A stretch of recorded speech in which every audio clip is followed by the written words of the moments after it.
Ride Like the Wind, Christopher Cross, classic. So, you do the math. Hello, how are you?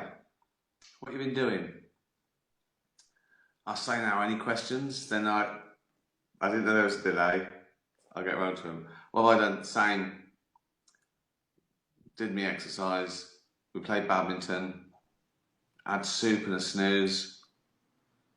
I'm having a little beer at 6 o'clock with me and the gang. You're the gang. Did a couple of bits of work. I haven't done any writing. I haven't thought about my stand-up. That's sort of like, that's ages away now. I have to change that a little bit. Not too much. It was really getting good, my live show. So it won't be like starting again. I mean, it all works still, but I think I should probably mention something about the pandemic. Get that over with early on. No incidents really. I did. I did a pre-record for Kelly and Ryan. I think that goes out tomorrow. If you're in the US of A, it's what I call it, US of A. I can't be bothered with saying the United States of America. I just go US of A. Just US or just A sometimes. Just go, where are you going? A. I said, where are you going? A. I said, where are you going? A. Etc. Yeah, so that's did a couple of radio shows. Steve Wright in the afternoon. He's still going. Greg James. I think they go out on the day. The day being Friday. 8 AM in the UK. Afterlife 2. The much anticipated second series. Off the back of the award-winning smash hit Afterlife 1. I should mention Willoughby's is out. Lovely little movie, animated movie. My first animated feature as a producer. So please watch it, and then people will go, oh, he did a good job. Let him do another one if he wants. And I go, no, I don't want to. I'm tired. So that's on now. Watch that. Put the kids in front of it. I mean, it is for adults as well. Obviously, it's one of those. And for kids who are a bit, what's the word? Twisted? No, you know what I mean. It's a funny little. It's not just for kids. But yeah, it's not Disney. It's quite sort of crazy and spiky. It's about parents who don't even like their children. So it's already funny. I'm also in it. I play the cat, the narrator. Based on Ollie. Quite sarcastic. What else? What else did we do? Bit of a scare. Me and Jane were on our walk, and I sort of coughed, right? And I went, oh, cough. And Jane ignored me, which I thought, well, she thinks it's coronavirus then. You know, like when I said, like if I'm on a plane and I'm all happy, and then there's like a like that or a clunk, I look at the I look at the air hostess, right? And if she's just carrying on, I go, oh, that's all right. Um, so I need Jane needs to go, don't be stupid, right? So I went, oh, I just coughed. Jane ignores me. I go, what do you think it is? She went, what, from one cough? Right? I went, right, you should have said that straight away. Well, as Confucius say, choking to death starts with a single cough. When I was little and I had a cough and I was like, oh, I felt ill, my mum said to me, it's not the cough that carries you off, it's the coughing that carries you off in. Right? That's not helping, is it? Don't say that to a kid who's already worried about death. Oh dear. Um, yeah, so countdown to Afterlife 2. We released another little viral, just a little flavour, sort of like a little love song to Lisa, a cover of a Cure song, and it sort of shows the good times and its sadness now. But I should just stress, it is really funny. I think it's funnier than the first. It's sadder and funnier. So I don't think it's like just like 3 hours of depression. It's not. It's funny and it's uplifting and you will cry maybe, but they're good cries. Do you know what I mean? You'll feel good. You'll love it. Whiz by. You'll love it. Um, uh, People have been sending me pictures of their dogs watching Auntie, who plays Brandy, the dog. She's Auntie. She plays Brandy. Yeah,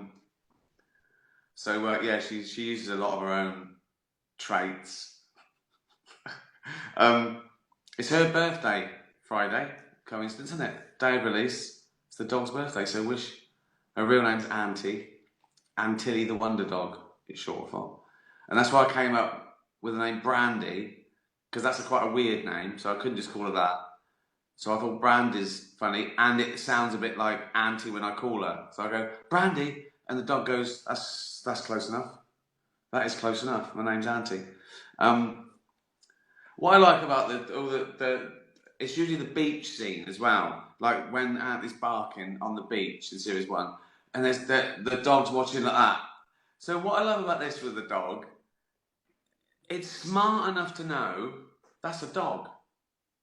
It's if the dog's that, but it's a dog. Maybe thinks it's far away or whatever. And he goes, that's a dog. I recognise that. But it doesn't go, but that's the telly. It doesn't know. So it's clever enough to go, that's a dog. But if the dog runs out of shot, the dog watching will got to think. So dogs are clever and stupid. Is my findings as a behavioural zoologist. Dogs are clever and stupid. Like a dog will sniff out cancer. It'll go, "You've got cancer." You go, "Really? You can smell it?" "Yeah. Yeah, cancer." "Where?" "Legs." You go, "Fucking hell, mate. You're incredible." Dog goes, "Oh." Then he goes, "Squirrel." And it's off. Do you know what I mean? So it's clever and stupid. So are we, really. Like Einstein. Like Albert Einstein. 1 minute, he's all like, E equals MC squared. People are going, wow, what? Yeah. Oh, there's a cock in a drain. So people are clever and stupid as well, and that's what I'm trying. That's all I'm trying to say, really. That's all I'm trying to say. People are clever and stupid. So, someone's saying, why not call the dog by its real name? No one would care. Well, I disagree. Why don't I just call the actors by their real name? Why wasn't my wife just called Kerry? Do you know what I mean? Why isn't Brian getting just David Earl? Just David Earl. Because she's an actress and she doesn't want to use her real name. She wants to show her range. So I think that answers that one. What was it like being the manager of Suede? That's been blown out of all proportion. All I did for them was send their demo tape off to someone I knew, and that was it really. I think this comes up because I'm now famous for something else. So yeah, but I knew they were great, and I knew they'd really go places without me. Oh dear, I'm gonna miss these. Oh yeah, me too. Doesn't mean we have to do them, does it? Doesn't mean just because we're gonna miss them, it doesn't mean we have to keep doing them. Although this one seems to have skipped along a little bit because I came out with something to say, didn't I? I can't remember what it was. I was talking about the Willoughbys, then what I'd done, then Auntie. It was like a real conversation. It didn't go straight to fucking Gandhi looking at a cock sticking out of a drain. Is what I'm saying. We're there now, though, aren't we? How long was that? That wasn't bad. 11 minutes. Any questions? Fave scene you've ever created? Well, there's lots spring to mind. The first one I thought of was the Derek having to put the dog down in Derek. And yeah, I like that. That was quite tough and delicate, and it came out well. You never know. The dance scene in the office was ridiculous in a different way, just ludicrous, and that came out better than I imagined. Because I didn't know quite what I looked like. I knew it would be funny, but I don't remember some of those moves. That was like I looked like an orangutan, didn't I? Like short legs and my arms up, or a demented crab. So yeah, that came out. Well, I mean, for nothing, for no effort. It's like there's no writing in that scene. David Brent makes a twat of himself. So there's no effort in that, but yeah, that came out well. I like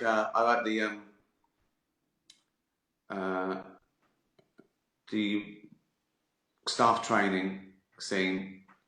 Well, I think there's been a rape up there. That used to be my favourite line ever I'd come up with that because it was just so ridiculous, and it just summed him up trying to be the centre of attention. What else? I like the Big Brother rant in extras. Especially, I love the genie in extras.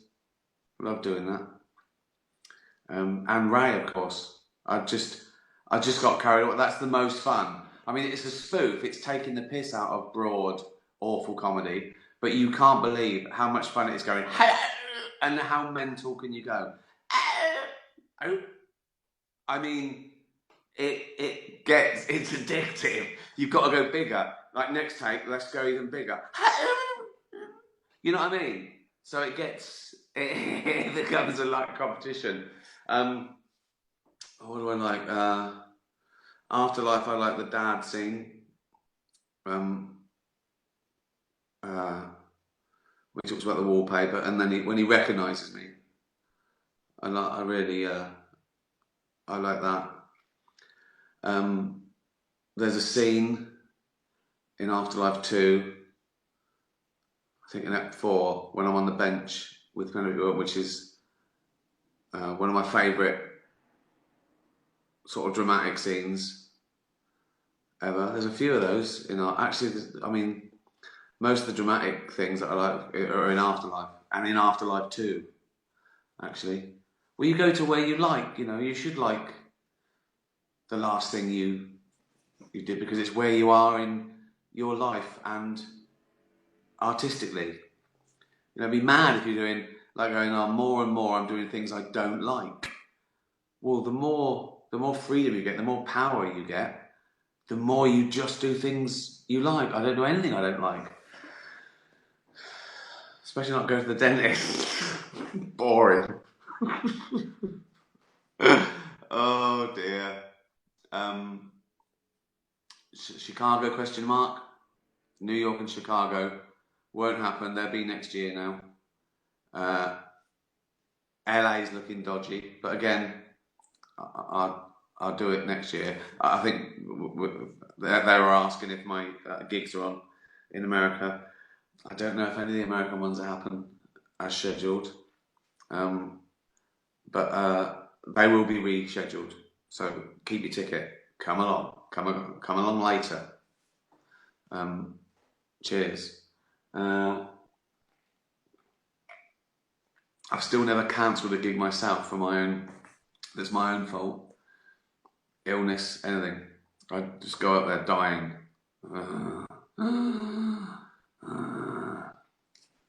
But this can't be helped. So thanks for your understanding at this difficult time. Favourite album? Oh, that's really tough. And it changes. You have fights in your head. I could reel off 10 that are vying for top 10, even if then I might walk away and I think of another 10. But let's go for the big boys. I mean, there's 5 Bowie albums that might get in. Diamond Dogs, Ziggy Stardust, Aladdin Sane. What else? If I choose one, let's choose. So let me put forward Aladdin Sane, say, maybe Diamond Dogs, Young Americans. See what I mean? So a Bowie album, I think a Cat Stevens album, probably Teaser and the Firecat. Born to Run, maybe? Born to Run. You want Bruce in there? Blimey. I'm going for the classics. Harvest, Neil Young. Oh, there's 3 or 4 of his. And Dylan. Fucking hell, Dylan. The Bends, Radiohead. And now I've got a few that are sneaking in that aren't all from the 70s and 80s. Like Carrie Lowell by Sufjan Stevens. He features in Afterlife too. Blimey. I don't know. There's a few that might get in. Favourite singer? I don't know. Do you mean just someone whose voice I like, or what they do with a song? You don't mean singer-songwriter, because then, like Dylan, he can't sing exactly, but he's one of my favourite singers, but not for his singing. So, do you mean someone like me saying like Adele or Barbara Streisand or one of those? I don't know. This is one way. You can't answer me.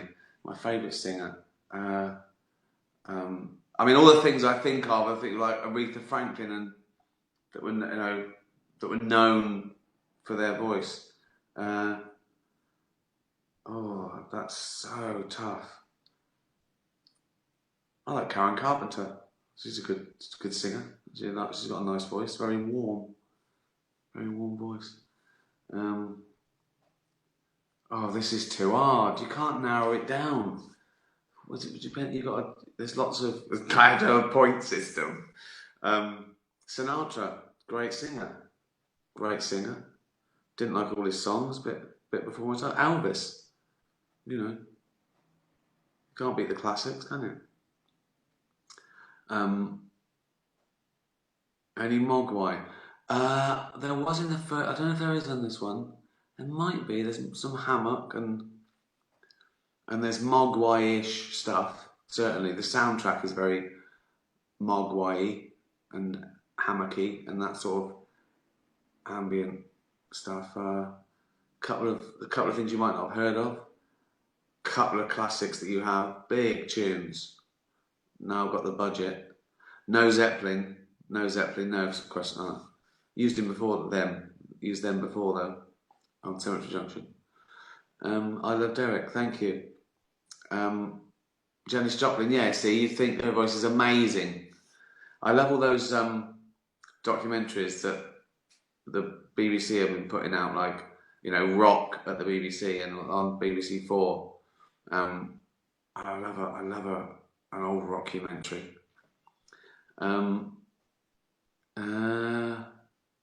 The Monkees, I love the Monkees. I like some of their new stuff. I think I was listening to Me and Magdalena this week, a new track. Well, it's probably got 5 years old now. But you know what I mean? Yeah. But I got the Monkees' greatest hits. Like, I used to love the Monkees, the TV show. I mean, give me a shout out. I can't read you. I can't read it. Sorry. Dean Martin, yeah, lovely. I love all that easy stuff, Rat Pack stuff. Sunita.